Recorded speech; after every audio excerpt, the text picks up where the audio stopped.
Shalom. First and foremost, I want to give all praises, honor, and glory to Yahweh, Bahasham, Yahweh Shai, Bahasham, Racha Kodash. Double honors to the elders and the apostles of Great Millstone, and peace and blessings to the elect. And today we're going to go into the book of Revelation, the 14th chapter. And I looked, and lo, a lamb stood on Mount Zion. So these are still part of the visions John is seeing right on that island. He says here, he sees this lamb, right, that stood upon Mount Zion, which the lamb represents Yahushai, and Mount Zion represents Israel, and with him 144,000, having his father's name written in their foreheads. So that 144,000 are the teachers, right, the governing body, the prophets, right, of the Lord, and having his father's name written in their foreheads. What that means is it's embedded into them, right? That the correct true name of the Heavenly Father. And I heard a voice from heaven. So they would teach in the correct name. That's a given fact. And I heard a voice from heaven as the voice of many waters and as the voice of a great thunder. When you see the as, it means that this is not literal. Okay, what that means is John is making a comparison. He's saying that the voice was loud, like the sound of many waters.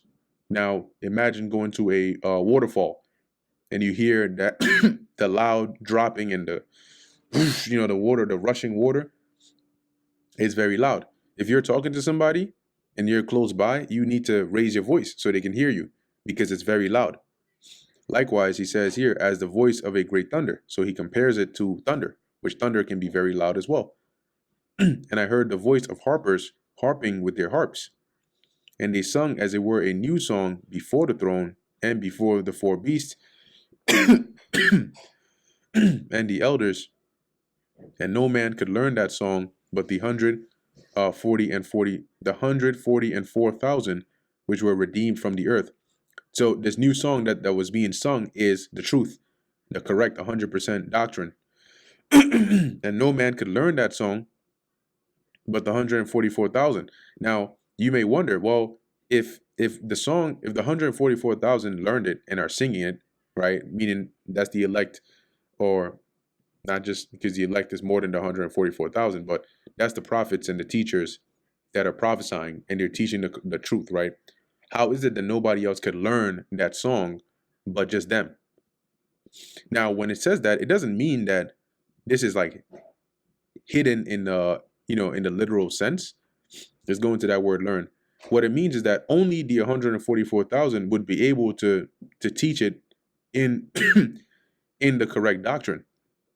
Okay, one, to have the spirit of prophecy upon them to diligently, go out there and teach the word, but two, to believe the full correctness of it and teach it as such. And the reason is you have a lot of different groups today, right? Camps, Israelites, that go out there and they do lessons and they teach. And they teach that, yeah, you're an Israelite, and they know that they're Israelites, but how many variations or deviations from the doctrine do you hear them teach? Why is it that not everybody is teaching the same thing? Because only 144,000 of them would be teaching the same correct truth. The rest would be teaching what they perceive to be the truth, but that's because they can't learn the song. So they can't receive the fact that the MOTB is the Charagma or the or the Sihip. They can't receive the other parts of the scriptures. And because they can't receive it, they cannot learn it. See, to increase one's knowledge, to hear, to be informed, to learn by use and practice, to be in the habit of or accustomed to. What are we in the habit of or accustomed to? Teaching this word correctly. What have we learned by use and practice? Teaching this word correctly, rightly dividing the word of truth. But only the 144,000 can do that. Now, you may say, well, what about the rest of the elect? Don't they also believe the full truth? Yes, but are they teaching like the 144,000? No. The rest of the elect, the sheep, right, and the believers don't have the spirit on them to do the lessons like we do. right? Or to go out to the highways and byways and do that. Because if they did, then they would be doing it and they would be part of the 144,000. But the Lord didn't command women to go out there and do that. And there are only certain few of the elect, the 144,000, whose jobs and role it is to do that. The rest is to listen and to believe through their word onto their deliverance. So that's why this makes it exclusive to the 144,000. Remember that these visions are allegorical. So the song is not like a literal song, but it's the correct doctrine. It says here, which were redeemed from the earth. And you know, it's interesting too, right? The doctrine never changes. It's the same song that we sing over and over. We like what's the guy? As Replay. Yeah. If you haven't heard this song, this is one of them songs, you know, back in the day, right? We're the truth is like a melody that we got on replay. Replay, yeah. You know, you gotta listen to the song. It's not a bad song. It's not a bad song. Shawty's like a melody, right? So the truth is like the song that is on replay. And so whenever we do lessons, whenever we go out to the highways and byways, we're singing the same song on replay. You know, when you get a song stuck in your head and then you just like sing a certain part of it again, every 2 seconds, that part is just stuck in your head. And you just better hope that it's not that stupid little baby shark do. That hopefully it's not that. But long story short, it's the same song. It's your favorite song. You're always singing it. Sometimes you sing the intro. Sometimes you sing the chorus. You know, that's what it's likened onto.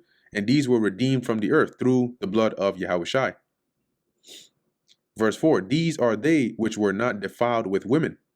Now, when it says they were not defiled with women, let's go into that word defiled. And these women are not talking about actual women, right? Polluted, contaminate. It says used in New Testament of those who have not kept themselves pure from the defilements of sin, who have soiled themselves by fornication and adultery. You see, this is talking about spiritual fornication. And these women are dealing with, you know, different doctrines, left-hand wisdom, okay, philosophies of the world, different beliefs, different religions. That's the women. Solomon does a good job of comparing the left-hand philosophies and wisdom to women, right, in Proverbs. So you can go and read that. I think it's Proverbs 6, Proverbs 7. It goes into that. Because, wait a minute, that would mean that Peter, the Apostle Peter, the head of the church, he can't be a part of the 144,000 because he had a wife. So hold on. Unless Peter just never, how would he have a wife if he never consummated the marriage? He never touched her. So, you know, I guess because it says they are virgins, right? Peter wasn't a virgin. The other apostles and believers that had wives, I guess they weren't virgins either. Wait a minute, the centurion that which, you know, he wasn't you know, it doesn't say he was of the 144,000, but this would just mean that this disqualifies anybody which had a woman, because then they're not a virgin. That's not what it means. Okay. When it says virgins here, it means one that has abstained themselves from the defilement of these other philosophies. Now, think about it. We spiritually, right? We were dead in this world. Through Yahushua, we got a new life. And after getting that new life, we haven't dealt with any other woman than wisdom. Once you came into the truth, after being, you know, having your eyes open, that was your rebirth.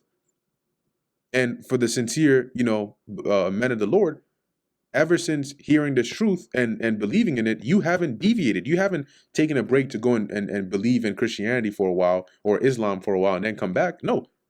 So in that sense, we're likened onto virgins because we've been born again, and the only woman we've known is this truth, is wisdom.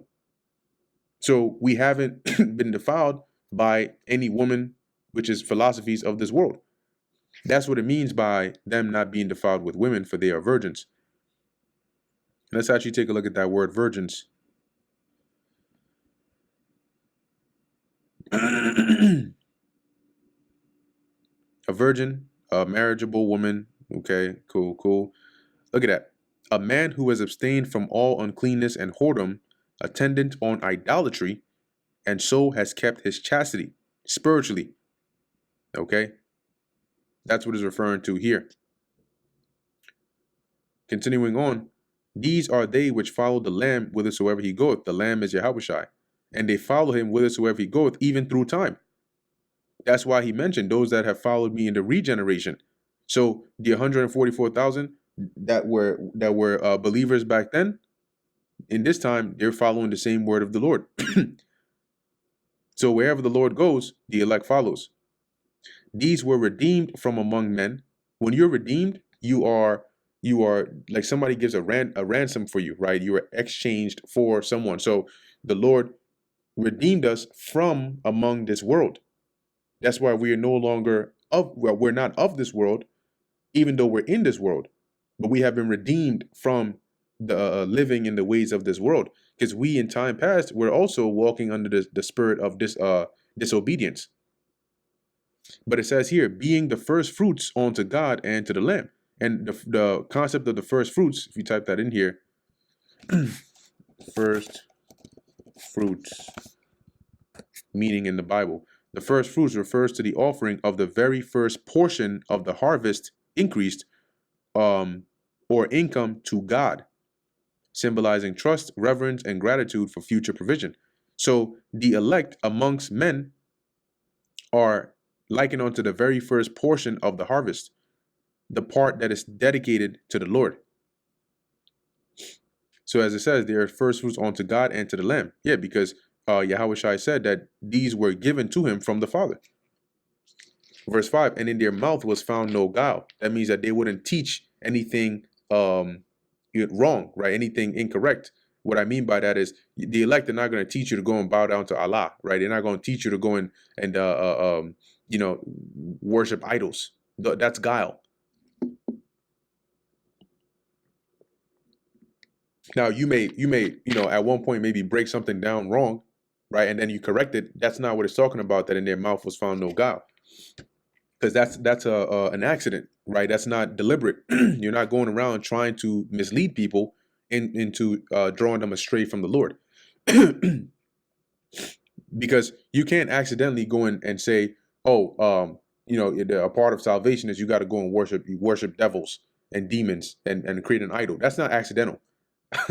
You may go into a breakdown. You may go, there may be a certain verse that you may, say that it was this, but really it's referring to this. Whether it's a time period or a name of a person, that's different. You got that wrong. Okay, you fix that. But if you and that's okay, Salaki, you didn't know, you learned. But if you go and talk about, when it says that you gotta, serve the Lord in spirit and in truth, it means you gotta go and cut a tree down, build an idol, and bow down to it. That's not accidental. That's guile. You're not gonna come out here and talk, oh, Salakia, I didn't mean to say that. Bro, you constructed a whole 2 sentences on idolatry, telling somebody that they got to do that to serve the Lord. What do you mean that's an accident? It says here, for they are without fault before the throne of God. Why? Because they're speaking the correct truth, and they're covered through the blood of Yahushua. So before the Lord, they are presented faultless. See if I can find this. I know it's in the book of Psalms. Yeah, Psalms chapter 32, verse 2. Blessed is the man.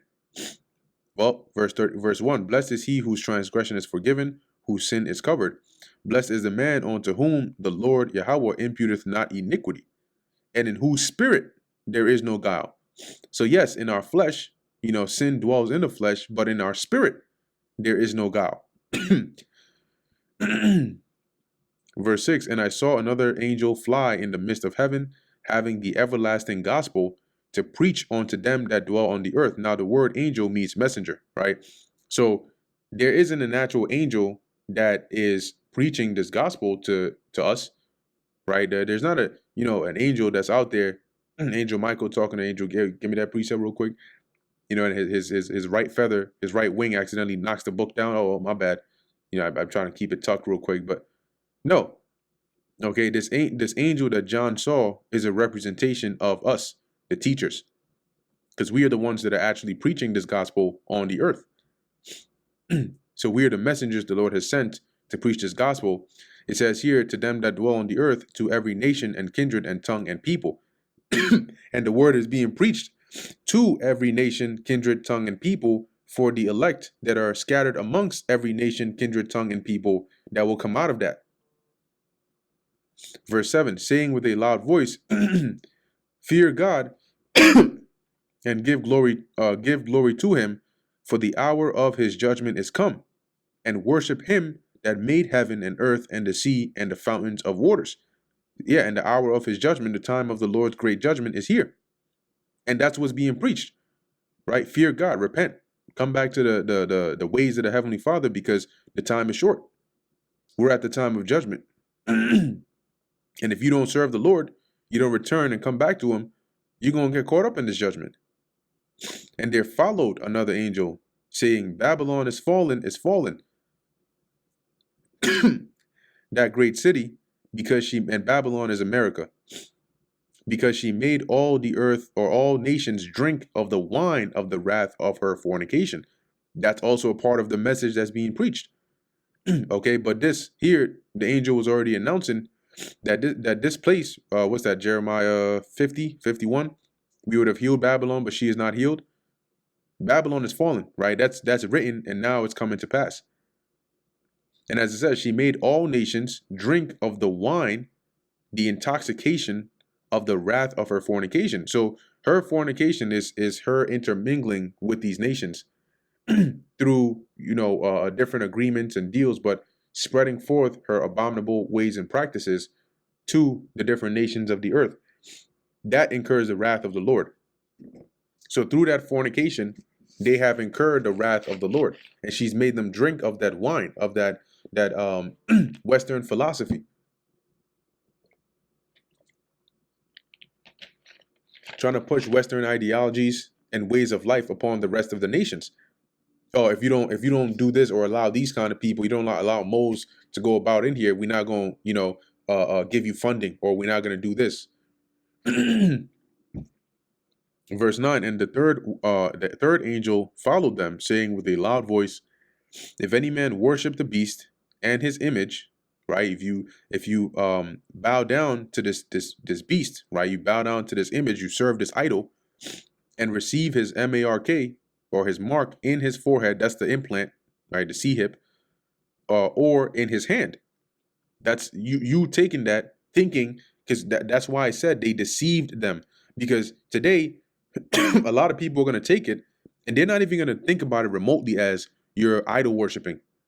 No, they're going to think about it like this is part of the world today. This is part of society.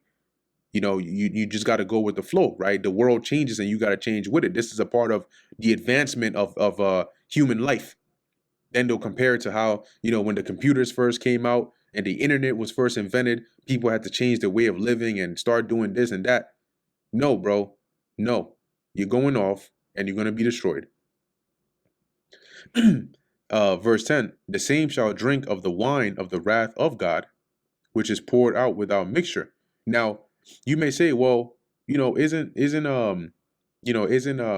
just living in your regular life today, and if this is the beast, isn't that like worshiping the beast, right? Because you're being a law-abiding citizen, right? You drive with a seatbelt on, you have your ID on you, you have direct deposit, you go and work, you live this kind of life. No, because eventually what they're going to do with the system is they're going to push it to a point where, by following and adhering to what they tell you to do to be a part of, a regular life and regular society, that's going to be going directly against the faith or the worship of the Heavenly Father. And that's what it's like when you bow down and you worship an image. You're serving them now. You're acknowledging them as your master. And when you continue on and say, okay, I'm gonna bow down and do that, I'm gonna take that mark, you are pledging allegiance to that to this idol, to this image, and you are committing spiritual fornication. So this is the consequence. Verse 10, the same shall drink of the wine of the wrath of God, which is poured out without mixture into the cup of his indignation. That's his anger. So here it's poetic speak, right? Imagine judgment being poured in a cup like wine, undiluted, and you got to drink that whole thing. a big ass cup too. And all that's to say in many words is you're going to be destroyed. And it's going to explain how. And he shall be tormented with fire and brimstone in the presence of the holy angels and in the presence of the Lamb. And that fire and brimstone is the fire, the lake of fire, right? That's going to be caused by the nuclear missiles in World War III, right? And the lasers from the chariots that are causing this lake of fire here in America. Okay, so this if you this is going to be the consequence, right? If you're guilty of verse 9, in the presence of the holy angels and in the presence of the Lamb, because see, at the same time that you're suffering this judgment, the elect are delivered, right? Revelation 15, the next chapter goes into that. And they're going to be with Yahushua in the air, in the chariots, and in the presence of the Lord. You are going to be down in the fire burning. Okay? Verse 11, and the smoke of their torment ascendeth up forever and ever. That's for a period of time, not for all eternity. The smoke of their torment is after the lake of fire burns everything and eventually dies down. The fire or the smoke is going to keep on going for a period of time before that eventually, dies down. And they have no rest day nor night, meaning that torment that they're in, that fire that's burning them, is going to be continuous. Now, it doesn't mean that you're going to stay in that for all eternity. No, but it's going to feel like a long time. You're not going to get any relief in it. Your whole body is going to be burning at the same time. Who worship the beast and his image and who receive the mark of his name. And that's basically receiving his mark, right? Taking his implant, because the name is a part of the name is anything that's associated with the beast, right? When you go into that word, it also goes into anything that comes to mind when you think about that name. Here is the Lord, there's a precept where the Lord said, what melt you? Yeah, Ezekiel 22:20. As they gather silver and brass and iron and lead and tin into the midst of the furnace to blow the fire upon it, to melt it, so will I gather you in mine anger and in my fury, and I will leave you there and melt you. So what fire is the Lord going to leave those that are destined for that second death into? The lake of fire. Okay. Verse 12, here is the patience of the saints. Here are they that keep the commandments of God and the faith of Yahushua. And that's the elect. Let's read this, verse 12 in the NLT as well. This means that God's holy people must endure persecution patiently, obeying his commands and maintaining their faith in Yahushua. And he's going to keep those that endure that persecution, faithfully. Okay, that's in Revelation 3 and 10.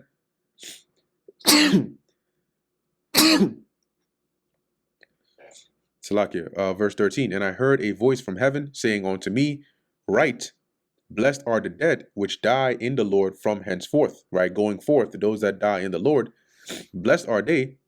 And how do you die in the Lord? Well, when you believe in this word, in this truth, and you're a part of the body of the Lord, you're in the Lord, and the Lord is in you, meaning that the Spirit of the Lord is dwelling with you.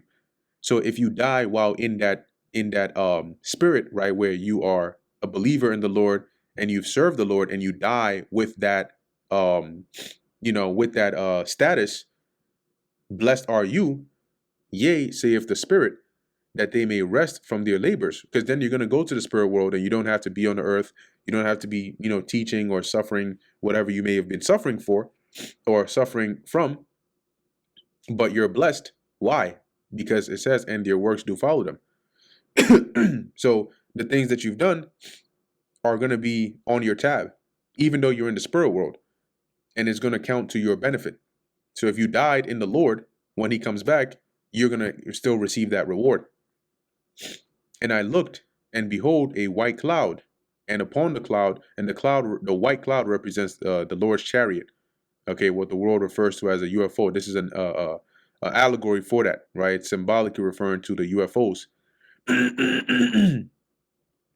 And the white represents purity. So it doesn't mean that the Lord's chariot is necessarily going to be white. But that's what he saw, a white cloud, which represents the Lord's chariot.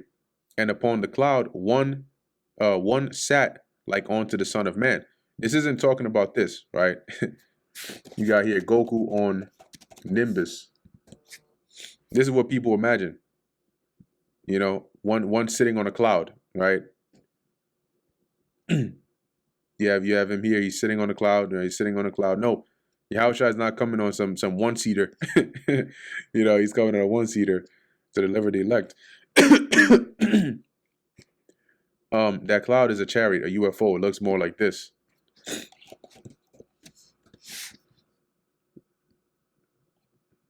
This is the cloud that is referring to. That is an image right there. And they've been, sightings, right? Visuals of them, undeniable ones. That's why there's all this fuss about it going on lately. But as it says here, and upon the cloud one sat like unto the Son of Man, and this is Yahushua coming in the chariot. That's in 2nd Ezra, the 13th chapter, having on his head a golden crown, and in his hand a sharp sickle. And the golden crown that he has is representing his power, right? His rulership, because he is the king of the earth. Really, he's the king under Yahweh, under the Most High. And his in his hand a sharp sickle, and that sharp sickle is symbolic of the judgment that he is bringing. Because when you remember, the Lord gave a parable, right? And when he broke it down, he said, the end of the world, the harvest is the end of the world, and the reapers are the angels, right? Let me actually go to that real quick. So what is a sickle used for, and when is it used? Well, that's a good question for Google.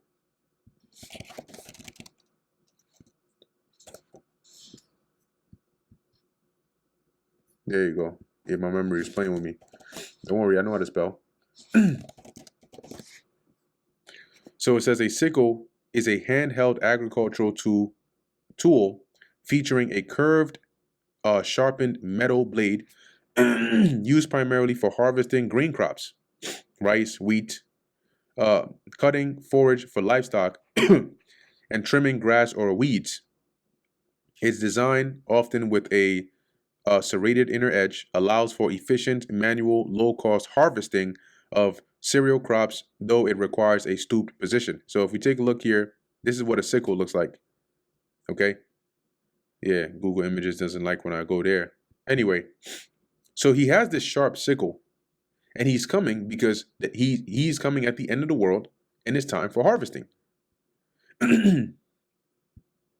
Right, it's Matthew 13, right, when he broke down this parable. So we're going to hit some points in here as we going through Revelation 14. It says, and another angel came out from out of the temple, crying with a loud voice to him that sat on the cloud. That means him that came in a chariot. Thrust in thy sickle and reap, for the time the time is come for thee to reap, for the harvest of the earth is ripe, meaning the time of judgment. Okay, so it was time to bring judgment on those that were destined for judgment, and to deliver those that were destined to be delivered. And that's what it says here, right? The field is the world, the good seed are the children of the kingdom, but the tares are the children of the wicked one. The enemy that sowed them is the devil. The harvest is the end of the world, and the reapers are the angels. You see that?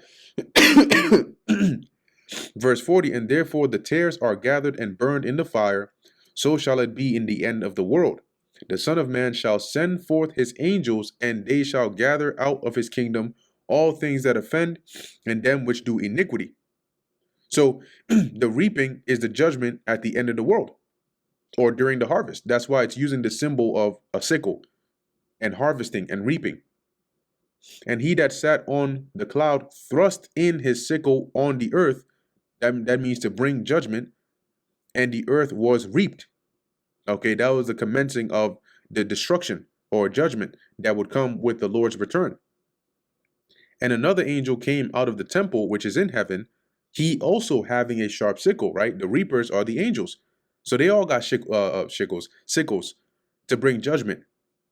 And another angel came out from the altar, which had power over fire, and cried with a loud voice to him that had the sharp sickle, saying, Thrust in thy sharp sickle, and gather the clusters of the vine of the earth, for her grapes are fully ripe. This is a visual of, this is a cluster, right? Cluster is talking about grapes, cluster of the vine. Something like this, right? So if you actually had a sickle, you see how it's separated like this? Well, shouldn't click that. Okay. Yeah, it's separated like this. They use a sickle to cut the stem, and then you have the cluster here. And that's what you do in the time of harvest. Okay? So thrusting the sickle in and gathering the clusters of the vine of the earth, for her grapes are fully ripe. These grapes are likened unto those that are destined for judgment, for destruction. It says, and the angel thrust in his sickle into the earth and gathered the vine of the earth and cast it into the great winepress of the wrath of God. And the, and the winepress was trodden without the city, and blood came out of the winepress. This is referring to destruction, right? They were destroyed. Okay. The winepress is likened onto, or not likened onto, it's an actual, like a pit, a semi pit, where you would put the grapes in and you would stomp on it, and then you would get the blood of the grapes. That's how you actually made wine. That was part of the process. You would stomp on the grapes in the wine press. That's what it's called, because the wine was being pressed, and then you would get the blood of the grapes. Here, the grapes are likened onto people, and the wine press is the judgment of the Lord, right? The wrath of the Lord that is poured without mixture. We read about that in the first few verses. And the winepress was trodden without the city, and blood came out of the winepress. Even then, that's using the analogy of this, of treading the winepress, which looks like this. Okay, this is not a bad image, but it's literally that. You're stepping on grapes, okay, in the wine press. And it's using that to symbolize destruction or judgment that's going to come upon the earth. And the winepress was trodden without the city, and blood came out of the winepress, even onto the horse's bridle. That's how much death would come, right, at the return of the Lord, that he's going to bring. Because the Lord is also going to judge and destroy. It says, by the space of 1,600 furlongs. I'll read this in the NLT as well, and I'll get one more precept.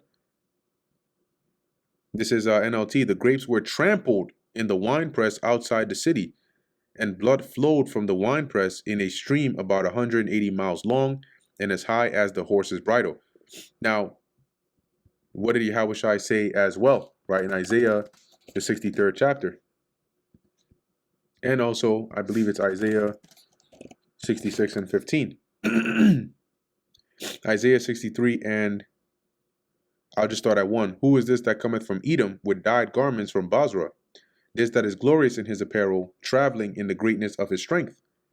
I that speak in righteousness, mighty to save. This is like a conversation between Isaiah and the Lord. So he asked the question, and the Lord responds, right? I that speak in righteousness, mighty to save. Then he says, wherefore art thou red in thine apparel? Why is your clothes look red? And thy garments like him that treadeth in the wine vat. That's like this guy, right? This guy is not leaving that wine press without his shirt being, with his shirt being completely white. Because as you're stomping on it, it's splattering on you. And in the ancient world, you had garments which were, longer. Even though you would girt your loins, the wine press would still, or the grapes splashing would still get on your clothing. And so that's what Isaiah is saying here, right? And this is, he's saying, why do you look like somebody that just came from treading on all these grapes?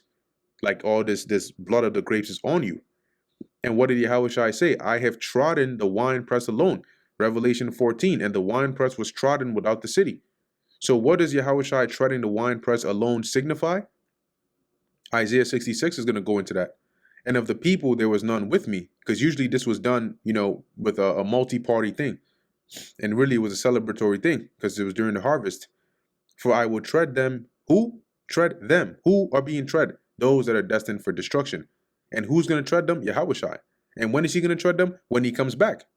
That's why John saw him, right? He saw the one on the cloud with the sickle at the time when the winepress would be trodden.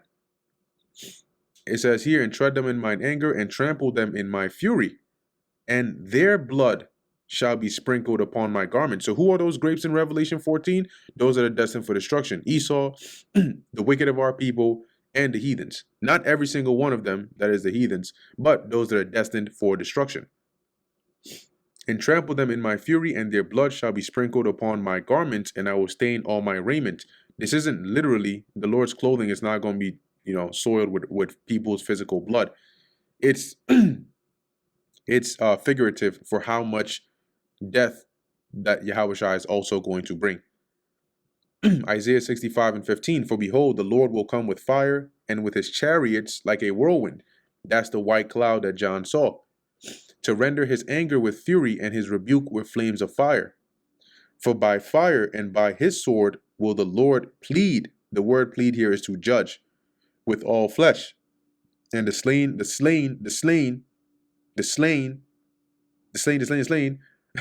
of the Lord shall be many. Okay, that is synonymous with him treading in the winepress and the blood, getting on him. Okay, so this is going into the judgment of the Lord at the return of Yahushua. And that brings us to the end of the book of Revelation, the 14th chapter. Lord willing, that was edifying to the elect. In closing, I want to give all praises, honor, and glory to Yahweh, Bahasham Yahushua, Bahasham Recha Kodash. Until next time, Shalom.